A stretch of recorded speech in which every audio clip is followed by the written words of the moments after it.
ஹரே கிருஷ்ணா. பரம் விஜயதே ஸ்ரீகிருஷ்ண சங்கீர்த்தனம். ஜெய் சிர்ல குருதேவ். இன்றைக்கு சனாதன கோஸ்வாமி பற்றி பார்க்கலாம். 1488 இருந்து 100 வயது வாழ்ந்தவர். 1514ஆம் ஆண்டு சைத்தன்ய மகாபிரபு ஜெகநாத்புரி க்ஷேத்திரத்தில் தங்கியிருந்தார். அவருடைய தெய்வீக இதயம் கிருஷ்ண லீலா ஸ்தலமான பிருந்தாவனத்தை தரிசிக்க ஏங்கியபடி இருந்தது. அதாவது சைத்தன்ய மகாபிரபு பிருந்தாவனம் போகணும்னு மனதில் முடிவெடுத்திருக்கிறார். இதில் அதாவது நம்முடைய கௌடிய பாரம்பரியத்தில் பகவத்கீதைக்கு சில விஸ்வநாத் சக்கரவர்த்தி தாகூர் சாரார்த்த வர்ஷினி அப்படின்னு சொல்லி ஒரு வியாக்கியானம் கொடுத்தார். நாம் கேள்விப்பட்டிருக்கிறோம். அது கண்ணனது கனி இதழ்களின் அமுத மழை அப்படின்னு சொல்லலாம். இதற்கு ஒரு எளிய விளக்கத்தை சில பக்தி பிரமோத் பூரி கோஸ்வாமி தாக்கூர் அவங்களும், அதாவது அவங்களுடைய பிரம்மச்சாரி காலத்தில் பிரணவானந்த பிரம்மச்சாரி, அடுத்து அவருடைய தோழர் இன்னொரு பிரம்மச்சாரி கனையலால்னு பேர், இவங்க ஒரு உரை கொடுக்குறாங்க. சில புரோபாதா பக்தி சித்தாந்த சரஸ்வதி கோஸ்வாமி தாக்கூருடைய விளக்கங்களை கேட்டு ஒரு உரை எழுதியிருந்தாங்க.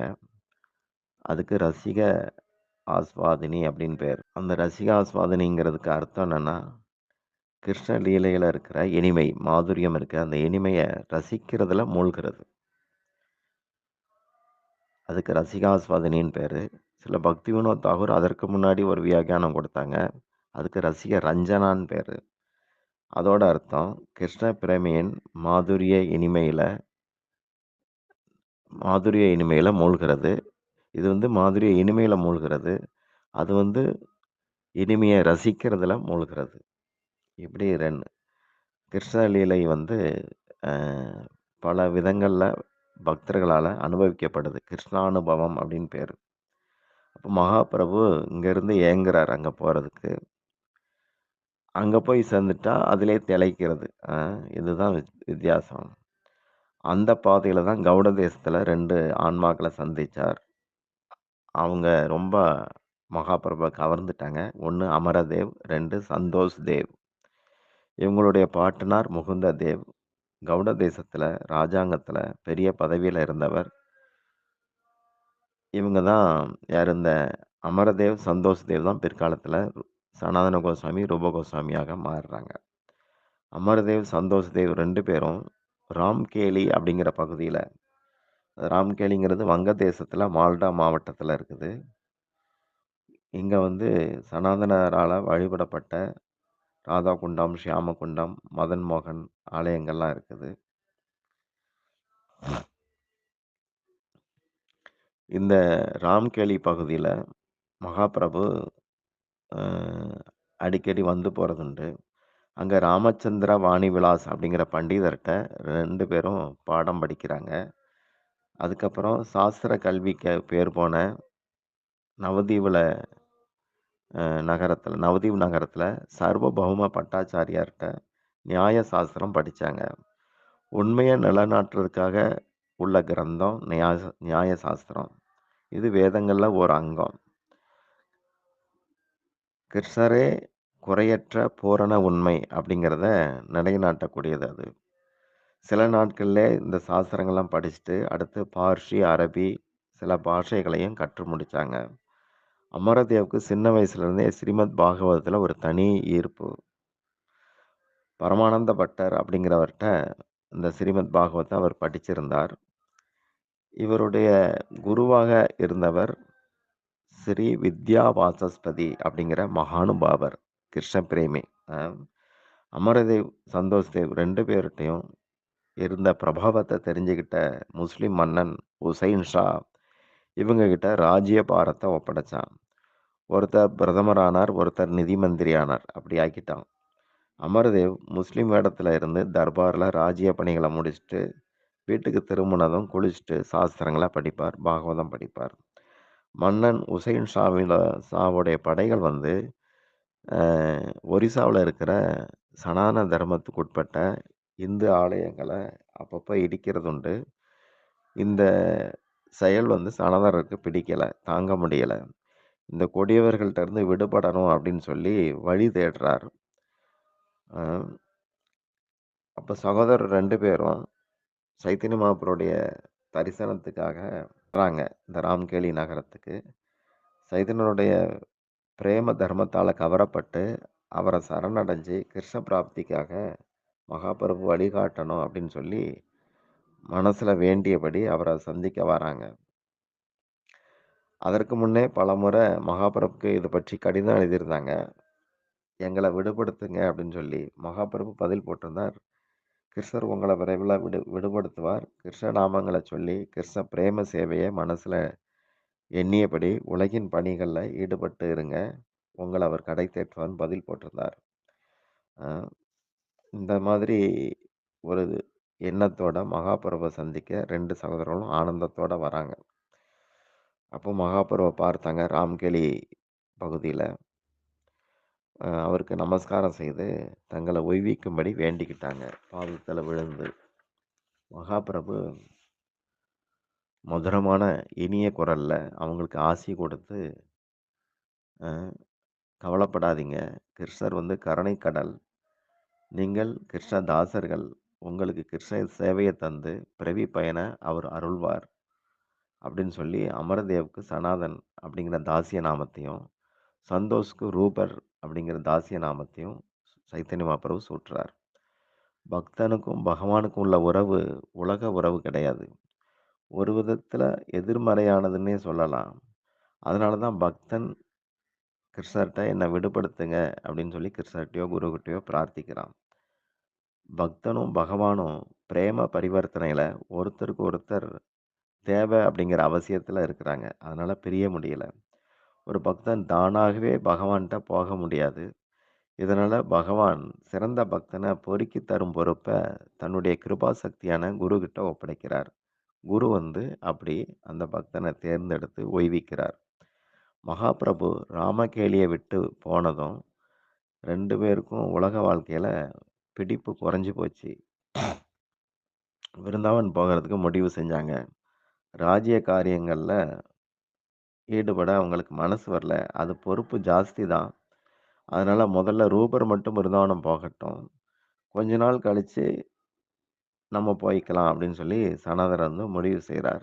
இதன்படி ரூப கோஸ்வாமி முதல்ல உறவுகள என்ன செய்தார், சந்திரத்தீவு பக்கத்துல பதேகாபாத் அப்படிங்கிற பகுதியில தங்க வச்சு தங்கம் கொடுத்து, சனாதனருக்கும் உதவி செய்யும் பொருட்டு ஒரு வணிகர்ட்ட 10,000 தங்க காசுகள கொடுத்துட்டு வெளியேறார். இவங்க 2 பேரும் இப்படி அரசு பதவிகள்ல இருந்து விடுபட முடிவு செய்து இந்த திட்டத்த அரங்கேற்றுறாங்க. ரூபர் போனதும் சனாதனன் ராஜசபைக்கு போறத குறைச்சுக்கிட்டார். நோயாளி மாதிரி வீட்டிலே இருந்துட்டு பாகவதம் படிக்கிறார். அந்நேரம் யுத்த மேகம் சூழ்ந்திருந்தது. சனாதனருடைய உதவி தேவைப்பட்டது மன்னனுக்கு. அதனால இந்த உசேன் கட்டளையிட்டான் சனாதனர வரச் சொல்லி. இவர் போகல. அப்போ அவர பிடிச்சு சிறையில அடைச்சான். அ போருக்கு உசேன் நேரடியா போக வேண்டியதாச்சுது. சிறைக்குள்ள இருந்த சனாதனர் சைத்தன்யர நினைச்சபடி அந்த தியானத்துல இருக்கிறார். அப்போ ரூபர் ஒரு கடிதம் மூலமாக மகாபிரபு சைத்தன்யர் பிருந்தாவன் யாத்திரை போய்கிட்டு இருக்கிறார். நானும் வல்லபனும் வல்லபன்கிறது சித்தப்பா பையன் இவங்களுக்கு. நாங்களும் பிருந்தாவன் நோக்கி நடந்து போயிட்டுருக்கிறோம். ஒரு வணிகர்ட்ட 10,000 தங்க காசுகள் கொடுத்துருக்கிறேன். அத சிறை அதிகாரிக்கு லஞ்சமாக கொடுத்துட்டு தப்பிச்சு வாங்க அப்படின்னு சொல்லி தெரிவிக்கிறார். சனாதனரும் அதேபடி செய்து சிறையிலிருந்து வெளியேறிட்டார். ஒரு வழிப்போக்கன் மாதிரி காடு மலைகள்ல ஏறி பயணிக்கிறார். கூடவே ஒரு வேலைக்காரன் வந்தான். அவன் பேர் ஈசானன். அவன் மடியில கொஞ்சம் தங்க காசு மறைச்சு வச்சிருந்தான். இத தெரிஞ்சுக்கிட்ட சனாதனர், பகவான நோக்கிய பாதையில உலகியல் ஆசைகள் பெரும் பகையானது. அதனால நீ என்னுடன் வர தகுதி கிடையாது அப்படின்னு சொல்லி ஈசானன திருப்பி அனுப்பிட்டு, தான் மட்டும் தனியா போறார். இப்படி அவர் காசிய வந்து சேர்றார். காசி நகரத்துக்கு வந்தார். அங்க சந்திரசேகர ஆச்சாரியா அப்படிங்கிறவர் வீட்ல மகாபிரபு தங்கி இருக்கிறத கேள்விப்பட்டு பரமானந்தம் அடைஞ்சார். அதனால மகாபிரபு தரிசனத்துக்காக அந்த முஸ்லிம் தோற்றத்திலே இருந்தபடி சந்திரசேகர ஆச்சாரியா வீட்டு வாசல்ல தன்னை தகுதியற்றவனாக கருதி வினயத்தோட காத்து நின்றபடி இருந்தார். அந்தர்யாமியான சைத்தன்ய மகாபிரபு, அதாவது சுத்த தூய பக்தர்களுக்கு இதயவாசியாக சைத்தன்ய மகாபிரபு இருக்கிறார். அவர் சனாதனர் வந்திருக்கிறாருங்கிறத தெரிஞ்சுக்கிட்டு, அவர அணைக்கணும் அப்படிங்கிற நோக்கோட, ஹரே கிருஷ்ணா, ஹரே கிருஷ்ணான்னு சொல்லிக்கிட்டே வாசலுக்கு ஓடி வந்தார். ஆனா சனாதனர், "நான் நீச்சன், என்ன தொடாதீங்க" அப்படின்னு சொல்லியபடி அ அ விலகுறார். அப்போ மகாபிரபு அவர்கிட்ட பிரம்மாண்டத்தையே பவித்திரமாக்கக்கூடிய பரம பக்தன் அப்படின்னு சொல்லி வாரி அணைச்சார். ஸ்நானம் செய்த பிறகு சந்திரசேகருடைய பழைய வஸ்திரத்த கிழித்து சனாதனருக்கு ஒரு துண்டும், கௌபீனமும் மகாபிரபு கையால தரப்பட்டது. கௌடிய வைஷ்ணவர்களுடைய வைராகிய உடை இது. சனாதனர் மதுகரி பிச்சை ஏற்று வாழும்படி மகாபிரபுவால அறிவுறுத்தப்பட்டார். அப்போ அவர் பிச்சைக்கு போறபோது, ஒரு விலை உயர்ந்த கம்பளிய போர்த்தி இருப்பார். அத வந்து அப்பப்போ சைத்தன்ய மகாபிரபு ஓரக்கண்களால பார்ப்பார். அ இது எப்படியோ புரிஞ்சுகிட்டார் சனாதனர். ஒரு முறை ஒரு வயதான ஒரு நோயாளி குளிர்ல நடுங்கிறத பார்த்து, அவர் போர்த்தியிருந்த கிழிஞ்சிருந்த துணிய தான் வாங்கிட்டு, இந்த கம்பளி அவருக்கு கொடுத்துட்டார். இப்படியாக மதுகரி பிட்சையின் போது இந்த லீலா நடந்தது. மதுகரிங்கிறது மதுன்னா தேன். தேனீ வந்து பூக்கள்ல பூக்கள டேமேஜ் பண்ணாம தேன் எடுக்கும். இதே மாதிரி ஒரு துறவி வந்து தேவைக்கு தக்க வீடுகள்ல பிட்சையா இருக்கலாம். ஆனா, அந்த குடும்பஸ்தர் அதுல எந்த பாரத்தையும், நஷ்டத்தையும் மனதுல எண்ணக்கூடாது. அது மாதிரி வச்சுக்கணும். அதுக்கு மதுகரி பிக்ஷான்னு பேரு. கிருஷ்ணர் வந்து ஒரு பெரிய வைத்தியர். விஷய சுகத்த விஷம் அப்படின்னு சாஸ்திரம் சொல்லுது. அந்த விஷ ரோகத்தின் கடைசி சின்னமாக இருந்த கம்பளிய சனந்தனர் கொடுக்கும்படி கிருஷ்ணர் வந்து ஒரு வைத்தியத்த பண்ணிட்டார். கோதாவரி கரையில ராய் ராமானந்தா கிட்ட சைத்தன்ய மகாபிரபு சர்ச்சை செய்து பாகவத தர்மத்தின் பிரதானமான பிரஜ ரச ரகசிய அர்த்தங்களை போதிச்சார். இப்போ கங்கை கரையில அதே பாகவத தர்மத்தை சனாதனருக்கு உபதேசிக்கிறார். அப்போ பக்த சாதனைகளின் கிரமம், அதன் முக்கிய தத்துவங்கள், இதுகளை சைத்தன்ய மகாபிரபு சனாதனருக்கு புலப்படுத்தினார். அஹ் அப்போ மகாபிரபு சொன்னார், சனாதனா, உன் சகோதரன் ரூபன் கிட்ட பிரயாகையில வச்சு கிருஷ்ண ரசத்தை உபதேசிச்சு அதை பிரச்சாரம் செய்ய சக்தி அளித்து பிருந்தாவனத்துக்கு அனுப்பியிருக்கிறேன். நீயும் அங்கே போ. உங்களுக்கு 4 பணிகள் நான் தர்றேன். அதை நிறைவேற்றணும். ஒன்று, கிருஷ்ண லீலா ஸ்தலங்களை, அதாவது முசல்மான்கள் கிருஷ்ண லீலை ஸ்தலங்கள் எல்லாம் எல்லாத்தையும் மூடிட்டாங்க. அதை வந்து புதுப்பிக்கணும், வெளிப்படுத்தணும். 2வது, தூய பக்தியை ஸ்தாபிக்கணும். 3, ராதாகிருஷ்ண விக்கிரகங்களை பிரகடனப்படுத்தணும். 4, வைஷ்ணவ நடத்தைகள் பற்றி பல கிரந்தங்களை எழுதி அது மூலமா பக்தர்களுக்கு காலாகாலத்துக்கு பாதுகாப்பு வழங்கணும் அப்படின்னு சொன்னார். இதை கேட்ட சனாதனர் மகாபிரபு பாதங்கள்ல வீழ்ந்து, இதையெல்லாம் நான் நிறைவேற்றணும்னா உங்க கிருபை இல்லாம முடியாது. எனக்கு கிருபையை கொடுங்கன்னு சொல்லி வேண்டினார். அப்போ மகாபிரபு சனாதனர்கிட்ட அவ அவர்கிட்ட தன்னுடைய கமலக்கரங்களால அவருடைய தலையில ஆசி கொடுத்து பேசி அனுப்புறார். விருந்தாவன் போனதும் சனாதனர் சுபுத்ராய், லோகநாத கோஸ்வாமி, பூகர்ப கோஸ்வாமி ஆகியோரை தரிசனம் பண்ணார். அதுக்கப்புறம் யமுனை கரையில் ஆதித்ய டீலா அப்படின்னு ஒரு ஸ்தலம் இருக்கு. கிருஷ்ணர் வந்து காளிங்க நர்த்தனம் செய்து ரொம்ப நேரம் தண்ணீருக்குள்ளே இருந்தார். அப்போ குளிரும், கிருஷ்ணனுக்கு குளிரும் அப்படின்னு சொல்லி கிருஷ்ணன் வெளியே ஆசுவாசமாக உட்கார்ந்துருக்கிற போது 12 சூரியர்களும் கண்ணனை சுற்றி இருந்து உஷ்ணம் கொடுத்தாங்க அப்படின்னு ஒரு ஸ்தலம். அதுக்கு ஆதித்ய டீலான்னு பேர், பிருந்தாவனத்தில் இருக்கு. அந்த இடத்துல சனாதனர் தங்கியிருந்து ஏகாந்த பஜன சாதனையில் ஈடுபட்டார். தியாகம், வைராக்கியம் அப்படின்னு இருந்து ராதாராணியை பிரார்த்தித்தபடி சாஸ்திரங்கள் துணையோட விரஜ லீலா ஸ்தலங்களை, தீர்த்தங்களை கண்டுபிடிச்சு கொஞ்சம் கொஞ்சமாக நிர்மாணம் பண்ணுறார். ஒரு வருஷம் கழிச்சு சைத்தன்ய மகாபிரபுவை சந்திக்கிற ஆவல்ல ஜெகநாத்புரி வந்தார். அப்போ சரியான பாதை கிடையாது. காடு, முள்ளு, செருப்பு கிடையாது. ஆகாரம் சரி கிடையாது. இதனால அவருக்கு உடலெல்லாம் புண்ணாகிருச்சு. மெலிஞ்சு போயிட்டார். புண்கள்ல செடி கொடிகள் உரசி அ அதுல சீழ் வழியுது. அதனால இந்த உடலோட சைத்தன்யர சந்திக்க மனசு இல்லாம ரத யாத்திரையில பார்த்துருவோம்ன்னு சொல்லி தயங்கி தயங்கி ரத யாத்திரையின் போது வந்தார். அப்போ தேர்ல விழுந்து உயிர விட்டுறலாம் அப்படின்னு கூட அவருக்கு ஒரு மனதுல முடிவு இருந்தது. இப்படியாக வந்தவர் யவனர், அதாவது மிலைச்ச மதத்த சேர்ந்த ஹரிதாஸ், எப்பவுமே நாம ஜபத்துல இருக்கிறவர். அவருடைய ஸ்தலத்துக்கு வந்தார். ஹரிதாஸ் வந்து எப்பவுமே கிருஷ்ண நாமத்திலே திளைச்சிருப்பார். அ அவர் வந்து தன்ன ஒரு பதிதன், அதாவது முஸ்லிம் அப்படிங்கிற காரணத்தினால எந்த ஆலயத்துக்குமோ, ஜெகநாதர் ஆலயத்துக்கோ போனதில்ல. புனித தீர்த்தங்கள்ல அவரு அந்த பக்கமே போக மாட்டார். அ நான் ஒரு தீட்டு பிடிச்சவன், அருவருப்பானவன், அருவருக்கத்தக்கவன் சொல்லி புனிதமான பகுதிகளுக்கெல்லாம் அவர் போறதில்ல. அ அவர் வந்து இப்படி ஒதுங்கி இருந்ததுனால, அப்பேற்பட்ட மகா புனிதர தேடி சைதன்யரே போவார். தினமும் சந்திக்க போவார். அப்போ கிருஷ்ண பிரியரான ஹரிதாசர தேடி சைதன்யரும் அங்க வந்திருக்க, மகாபிரபுவும் தற்செயலா அங்க வர, உடனே சனாதனர பார்த்து ஓடி போய் கட்டி தழுவினார். சனாதனர் விலகி ஓட பார்த்தார். கூச்சப்பட்டார். பின்வாங்கிய சனாதனர மகாபிரபு இழுத்து பிடிச்சு ஆலிங்கனம் செய்தார். ஹரிதாசரும், சனாதனரும் அங்க தங்குறதுக்கு மகாபிரபு மூலமா ஏற்பாடாச்சுது.